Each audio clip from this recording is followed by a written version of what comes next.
Mr. President, instead of reappropriating our national patrimony in purchasing stove and all that, this government have decided that unemployed young Nigerians will go home every month with a take-home. This is a departure from the wastages of the past. This is a complete exit from a situation where one single Nigerian decide to appropriate money to friends and cronies. Mr. President, there's been a lot of agitation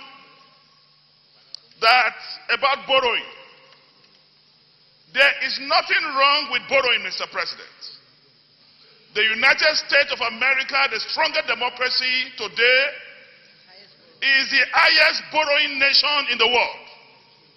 But the question here, Mr. President, is what do you do with what you are borrowing? In the past, we have borrowed, Mr. President, but our performance is a beautiful nonsense. We want to go back to the days of the Granite Pyramid in the north. As I speak to you, my colleagues, Ahmadu Bello University, the best university south of the Sahara and north of the Limpopo, was built with proceeds of granite and cotton. Today, even with crude oil, Mr. President, we cannot manage Ahmadu Bello University. The great University of Ibadan was built from proceeds of cocoa and coffee. Today, with crude oil, we cannot manage the University of Ibadan. The great University of Nigeria and Nsukka was built from proceeds of rubber and coal. Today, the university is dilapidated and grossly underfunded. What this administration is doing is to take us to bring back our long-lost reputation as a country.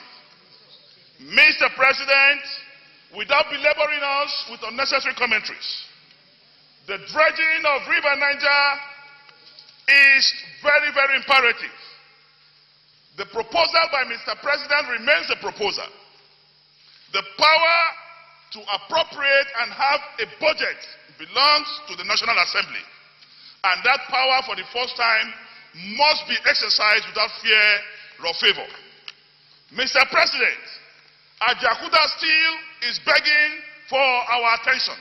It was mentioned yesterday by the chairman of Rules and Business. Itakwe Iron Ore is begging for our attention. That is the diversification that this progressive government is thinking about, not sharing our national treasury. Katsina Rolling Mill is begging for our attention. Delta Steel Alaja is begging for our attention. The manufacturing industry, they are begging for our attention. In the past, we have misappropriated our funds.